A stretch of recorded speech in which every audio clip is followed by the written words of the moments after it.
관련 브리핑을 시작하겠습니다. 먼저 박구현 국무1차장께서 고위 당정 협의회 논의 내용을 설명하시겠습니다. 안녕하십니까. 국무1차장입니다.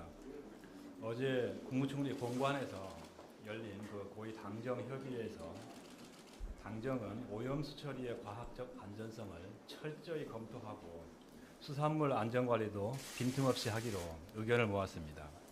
먼저 오염수 방류에 대한 국민의 불안을 고려해 우리 해역과 수산물에 대한 방사능 검사를 강화하기로 하였습니다. 해양 방사능 조사 지점을 현재 92개소에서 200개소로 확대하고 확대된 지점의 세슘과 삼중수소의 분석 주기는 현행 한 달 내지 석 달 정도 걸리던 거에서 2주까지 단축하기로 하였습니다. 또한 수산물 입한 물량의 80% 이상을 차지하는 43개 입한장에서 유통검사 단계가 시간이 다소 소요된다는 문제제기가 있어서 유통 전에 신속하게 검사할 수 있는 체계를 구축하기로 하였습니다. 다음으로 당정은 우리 어민들의 생계를 위협하는 각종 의혹의 무분별한 확산을 막기 위해 적극적으로 대응해 나가기로 하였습니다. 지금 이 자리를, 즉 일일 브리핑을 말씀드리는 겁니다. 통해서 가짜 뉴스나 괴담에 대한 사실관계를 바로잡아 나가고 인터넷 포털과 협의해서 국민들께서 검색을 통해 수산물 안전성에 대한 실시간 정보를 정확하고 손쉽게 확인할 수 있는 체계를 구축하는 등 다양한 방안을 추진하기로 하였습니다. 또한 당정은 불안 심리로 인한 단기적 소비 충격에 대비해 적체 물량 적기 해소, 소비 활성화, 수산업계 경영난 극복 지원 등 방안을 마련해 나가기로 하였습니다. 어제 당정은 논의한 내용은 구체화되는 대로 일일 브리핑 등을 통해 국민들께 신속히 전달해 드리겠습니다. 다음 송상근 해수부 차관께서 수산물 안전관리 현황을 설명하겠습니다. 예, 해양수산부 차관입니다. 6월 19일 기준 우리 수산물과 해역에 대한 안전관리 상황을 말씀드리겠습니다. 지난 6월 15일 추가된 생산 단계 수산물 방사능 검사 결과는 총 41건이었습니다. 전부 적합입니다. 검사 건수 상위 5개 품목은 붕장어 4건, 뱀장어 4건, 고등어 3건, 방어 3건, 가리비 2건 등이었습니다. 국민신청 방사능 검사 게시판 운영 결과입니다. 시료 확보가 되는 대로 진행하고자 했던 11건 중 4건의 검사가 완료되었고 전부 적합이었습니다. 나머지 7건에 대해서도 시료 확보 후에 검사가 이루어지는 대로 곧바로 결과를 공개하고 알려드리겠습니다. 선박 평형수에 대한 안전관리 현황입니다. 후쿠시마를 포함한 인근지역 6개현에서 주입된 선박 평형수에 대해서 항만에서 이동형 측정 장비로 방사능 오염 조사를 실시하고 있습니다. 지난 브리핑 이후 치바현의 치바항에서 입항한 2척에 대한 조사가 있었고 모두 방사능 물질이 검출되지 않았습니다. 다음으로 후쿠시마 오염수 방출과 관련된 개별 사항에 대해서 말씀드리고자 하겠습니다. 먼저 최근 국내 전문가 인터뷰에서 언급된 오염수의 국내 유입 시기에 관해서 설명드리고자 합니다. 지난 2월 한국원자력연구원과 한국해양과학기술원이 오염수 방류에 대비해서 해양 확산 시뮬레이션 결과를 발표했습니다. 시뮬레이션은 오염수가 방류되면 우리 해역에 언제 얼마만큼의 농도로 삼중수소가 유입될 것인가를 분석하기 위해 실시했던 것입니다. 시뮬레이션 결과에 따르면 방출된 오염수 중 삼중수소는 4년에서 5년 이후부터 우리 바다로 유입되고 10년 후 우리 바다의 평상시 삼중수소 농도의 약 10만 분의 1 수준인 톤당 0.001 베크렐 내외에 도달하는 것으로 나타났습니다. 이와 관련하여 최근 보도된 전문가 인터뷰 중 전혀 사실과 다른 내용이 있어 확인해 드리고자 합니다.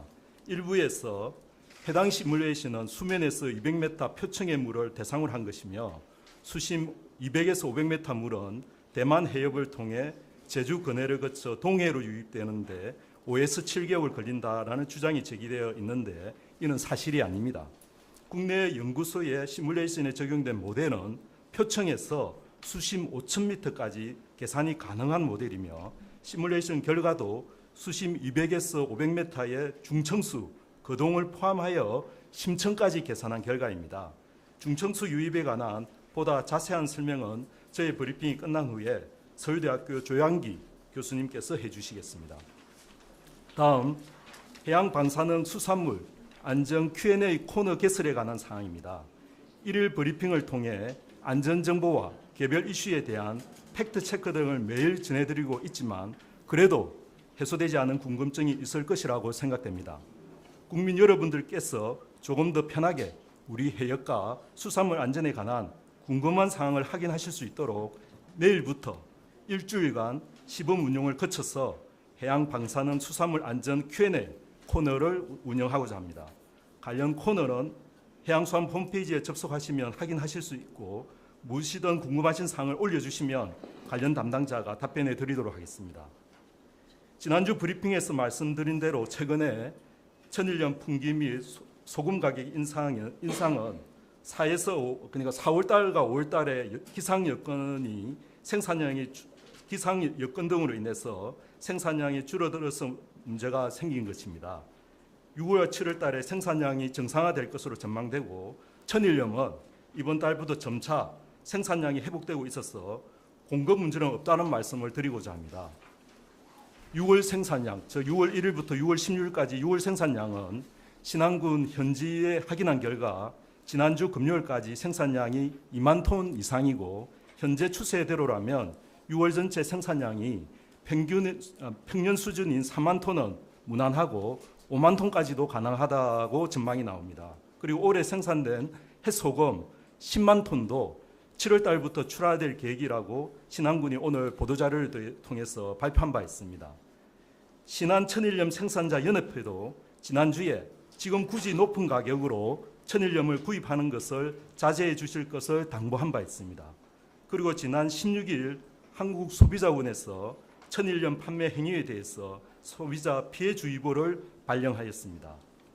원전 오염수가 방류되면 소금이 오염된다는 전혀 과학적이지 않은 괴담성 정보에 현혹되는 일이 없으시기를 당부드리고자 합니다. 우리 천일염은 지금도 안전하고 앞으로도 안전할 것입니다.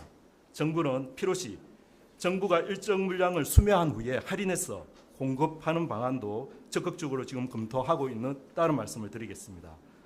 그래서 천일염 공급에 대해서는 걱정하지 않으셔도 된다는 말씀을 강조하고 싶습니다. 이상입니다. 다음 조양기 서울대 해양연구소장께서 해양 확산 시뮬레이션을 설명하겠습니다. 네, 안녕하십니까. 서울대학교 조양기입니다. 제가 오늘 이 자리에 함께한 이유는 최근 저희 연구실에서 국제학술지에 발표한 후쿠시마 오염수 확산 시뮬레이션 결과를 국민들과 함께하면 좋겠다는 요청을 받고 이 자리에 나오게 됐습니다. 우리나라와 지리적으로 가장 가까운 일본의 오염수 해양 방류에 대해서 많은 국민들이 염려하고 계시고 저도 충분히 공감을 하고 있습니다. 동시에 오염수 유입 시기에 대해서 그동안에 서로 상반된 그런 결과들이 제시되고 있는데 이 부분에 대해서도 과학적으로 명확하게 알려드려야겠다는 생각을 하고 있습니다. 네, 우측 자료를 보시면서 함께 설명해 드리겠습니다. 오른쪽에 보시는 그림은 우리나라 주변의 표층 해류도입니다. 네, 저기 노란색 부분으로 색칠해진 부분이 후쿠시마고요. 후쿠시마 인근 해역에 구로시오라는 아주 빠른 해류가 북상을 해서 동쪽으로 흘러가고 있는데 미국 연안까지 흘러가면서 점차 유속이 약해지기는 하지만은 다시 보여드리겠습니다. 유속이 약해지기는 하지만은 미국 동쪽 연안에서는 다시 남쪽으로 흘러서 적도 부근에서는 서쪽으로 흐르는 시계 방향의 순환을 하게 됩니다. 이런 큰 규모의 해수 순환에 따라서 후쿠시마에서 배출된 오염수는 해류를 따라서 이동하는 경우에 약 10년 정도 후에 우리나라 주변 해역에 유입될 것으로 추산이 됩니다. 그런데 그동안의 많은 언론 보도를 통해서 짧게는 7개월, 그리고 또는 2, 3년, 이런 식의 서로 다른 시기가 보도되고 있는데, 그 이유는, 주된 이유는 영향의 범위를, 영향의 정의를 정하는 농도의 기준이 서로 다른 결과를 사용했기 때문이라고 생각을 합니다. 이와 관련해서 좀 더 구체적으로 설명을 해드리겠습니다. 바다에 오염물질이 유입되는 경우에 여기 보시는 것처럼 해류뿐만 아니라 난류 확산에 의해서도 동시에 퍼져나갑니다. 해류에 의해서는 잘 아시는 것처럼 상대적으로 농도가 높은 부분이 바닷물과 함께 빠른 속도로 이동을 하게 되는데, 난류 확산에 의해서는 모든 방향으로 오염물질이 퍼져나가게 되고 그 농도는 아주 미약합니다. 그래서 전체 바다에 거의 균일하게 오염물질의 농도가 퍼져나가게 되는 것입니다. 우리 언론을 통해서 해양 수치 시뮬레이션 결과가 처음으로 널리 알려진 게 독일 연구팀의 결과인데요. 독일 연구팀의 결과도 자세하게 살펴보면은 상대적으로 농도가 높은 부분은 해류를 따라 동쪽으로 대부분 흘러가게 됩니다. 그런데 상대적으로 농도가 낮은, 즉 후쿠시마 앞바다의 농도 기준을 1로 했을 때 약 1조분의 1에 해당되는 낮은 농도의 값이 우리나라 제주도 연안에 7개월 후에 나타나는 것으로 보도되고 있습니다. 그런데 이 정도의 값은 아주 미미한 것으로 한강에 잉크 한 방울 떨어뜨렸을 때 확산에 의해서 완전히 희석된 후에 농도의 값과 유사한 값이라고 해석을 하고 있습니다. 따라서 이렇게 어떤 기준의 농도를 가지고 영향 범위를 정하느냐에 따라 굉장히 중요하는데요. 저희는 2011년 후쿠시마 원전 사고 시 가장 관심의 대상이었던 세슘을 대상으로 시뮬레이션을 수행을 했습니다. 그리고 그 기준 농도에 있어서 현재 바다에서 관측되어 보고되는 기준인 0.01 베크렐, 세제곱미터당 0.01 베크렐을 기준으로 하였습니다. 이 보시는 동영상이 그 결과이고요. 다시 한번 보여드리겠습니다. 네, 6개월 간격의 자료를 동영상으로 만든 건데요. 보시는 것처럼 대부분 해류를 따라서 미국 연안으로 흘러가고, 그리고 8, 9년이 지나서 다시 서쪽으로 움직이게 되는데요. 이 그림을 보시면서 보다 자세하게 설명을 해드리겠습니다. 1년 간격의 자료인데요. 보시는 것처럼 방류 후 1년, 2년, 3년 후의 모습이고요. 여기 자세히 보시면은 저희는 0.01 베크렐 이상을 표시를 했는데 1 베크렐 이상의 값들도 여기에 나타나게 되고 10 베크렐까지도 이렇게 표시되어 있습니다. 서로 다른 색깔은 서로 다른 농도를 보여드리고 있습니다. 그리고 4, 5, 6년의 모습이고요. 계속해서 7, 8, 9년의 모습입니다. 9년이 지나면서 비로소 서쪽 해역 가까운 데까지 지나갔고, 저희는 이제 당시에 자료가 9년까지밖에 없어서 이 정도까지 시뮬레이션을 했는데 10년, 11년 지나면 당연히 우리나라 주변 가까이도 도달할 것으로 예상을 합니다. 저희 연구가 또 의미가 있었던 것 중에 하나는 그동안에 표층 확산에 대한 시뮬레이션 결과는 전 세계적으로 많이 알려져 있었는데요. 이렇게 이동하는 경로상에, 오염수가 이동하는 경로상에서 일부 물은 무거워져서 해양 내부로 침강을 하게 됩니다. 이 침강하는 물의 이동에 대해서 그동안에 많은 과학자들이 염려하고 조사도 많이를 했는데요. 실제로 시뮬레이션을 저희가 최초로 성공적으로 수행을 해서 그 학술지에 게재를 하였습니다. 그래서 두 가지 종류의 물이 만들어져서 침강을 하는데요. 첫 번째로 아열대 모두수라고 해서 약 200 내지 300m층까지 침강을 하는데요. 이 물은 상대적으로 서쪽 해역에서 침강을 해서 만들어지고 보시는 것처럼 1년부터 9년이 지나면은 대만 부근까지 이동을 한다는 것을 알 수가 있고요. 두 번째 중앙모두수라는 물은 상대적으로 좀 더 깊어서 300 내지 500m까지 침강을 해서 좀 더 넓은 거리를 이동을 하게 되는데 역시 표층수보다는 좀 더 짧은 거리를 이동을 하게 됩니다. 그런데 표층 해류보다는 유속은 짧기 때문에 이 경우도 9년 정도 지나면은 대만 가까이까지 이동을 하게 되겠습니다. 네, 최근에 일부 언론에서 저희 이런 표층을 통한 확산 결과와 독일 연구 결과 7개월 후에 제주도 주변에 도달한다는 결과를 혼용해서 해석한 결과가 보도되고 있는데 이건 잘못된 보도입니다. 그리고 마지막으로 저희가 이제 이런 시뮬레이션을 하는 데 있어서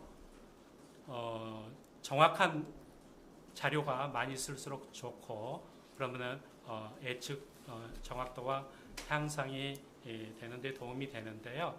그런 소중한 자료 중에 하나가 후쿠시마 앞바다에서 정말로 어떤 물질이 얼마만큼 배출이 되고 농도가 어떻게 되는지입니다.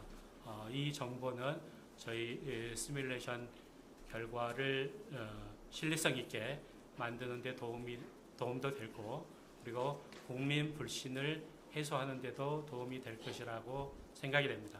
네, 이상입니다. 감사합니다.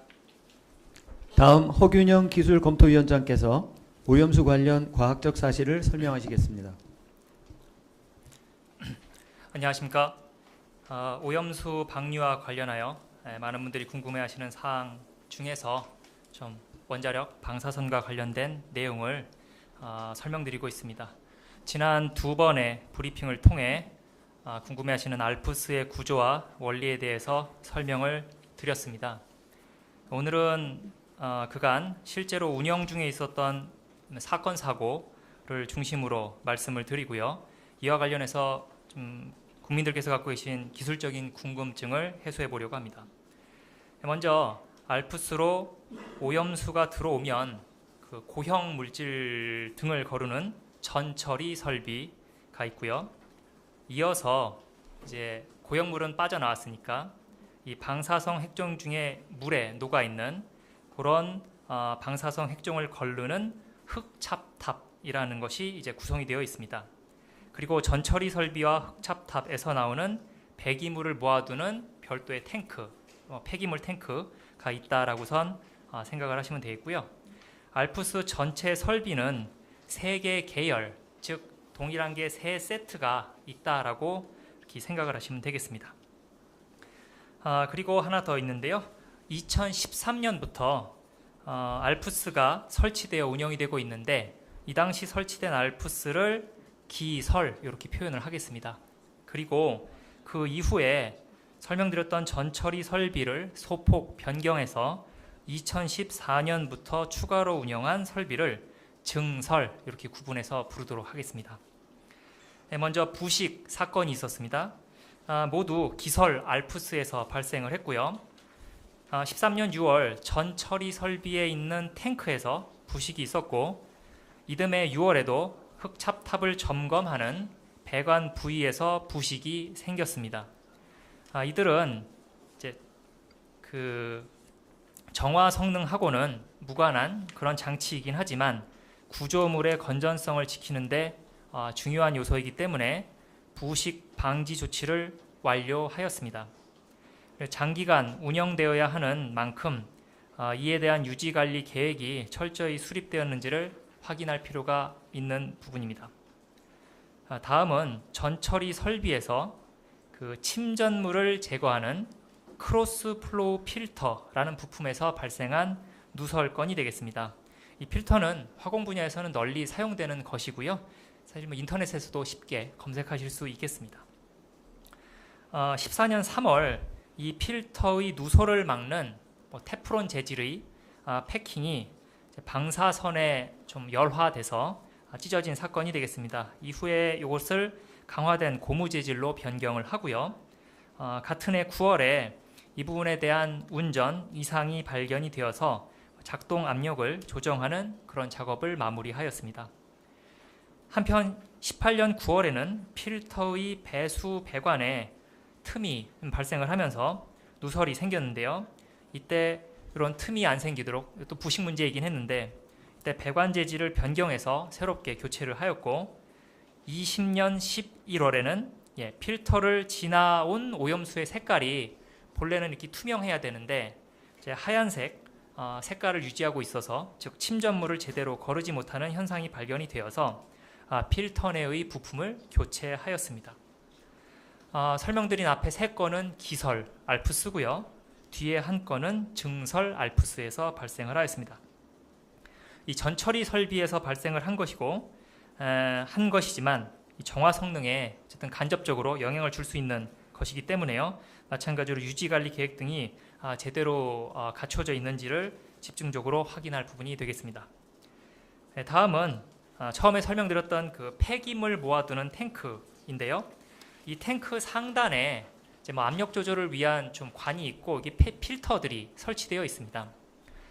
21년 8월에 이 필터가 손상되는 사건이 발생을 하였는데요. 폐기물 탱크이기 때문에 마찬가지로 이제 정화 성능에는 상관이 없지만 작업차 피폭 등이 우려가 될 수 있어서 필터 손상을 감시하는 모니터 등을 설치하고요. 유사한 필터를 전수조사해서 교환하는 작업을 마쳤습니다. 마지막은 최근인 22년 7월 증설 알프스에서 있었던 스트론튬 농도 상승 기록입니다. 이 배출 기준의 3배 이상이었는데요. 그 알프스를 지나 나왔는데도 불구하고 이제 스트론튬이 배출 기준 이상이었다라는 이제 보도가 되었습니다. 이것은 흑찹탑 내에 그 이온 교환 수지라고 있습니다. 이제 흡착제라고 표현할 수 있는데요. 요 흡착제의 특성을 이제 면밀히 파악하지 못한 것으로 밝혀졌습니다. 이 이온 교환 수지는 산성 염기성을 나타내는 pH라는 값에 따라 방사선 물질을 잡는 능력이 달라지는데요. 이 알프스의 스트론튬 흡착제는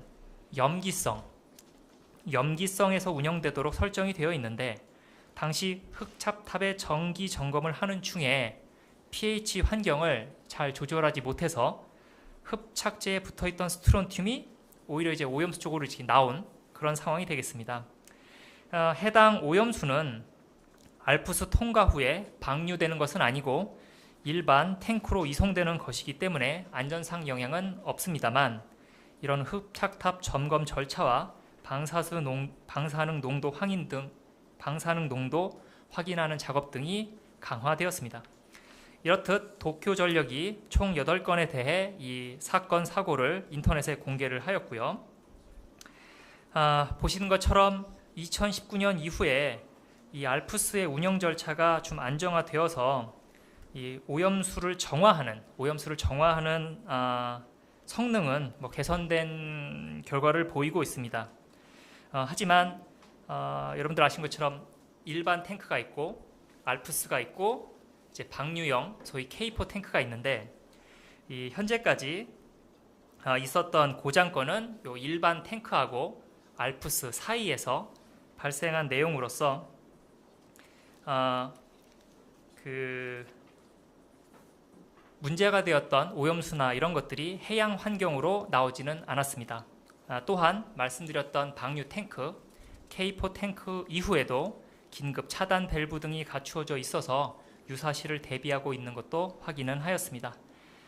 하지만 국민 여러분들께서 불안감을 완전히 해소하시기 위해서는 일본 정부에 대한 철저한 운영 관리와 신뢰 확보 요구 그리고 우리 정부의 꾸준한 검증이 중요하겠습니다. 제가 오늘 준비한 내용은 여기까지입니다. 감사합니다.